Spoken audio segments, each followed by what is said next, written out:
When working in PowerPoint, have you ever wondered how to present information more clearly and beautifully? One of the useful tools for this purpose is SmartArt. It allows us to organize and display data visually, making it easier for the audience to understand the message. To begin using SmartArt, go to the Insert tab in PowerPoint. From there, choose the SmartArt option to add a diagram. After inserting a SmartArt graphic into your slide, something new happens in the interface. A new tab appears on the ribbon called SmartArt Design. This SmartArt Design tab is temporary and only appears when a SmartArt object is selected.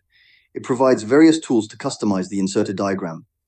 For example, you can change the layout style, adjust the color scheme, or modify the design to suit the specific needs of your presentation.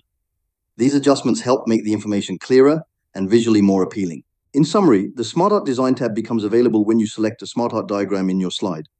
It offers formatting options that are essential for refining your visual content, ensuring your message is delivered effectively and attractively.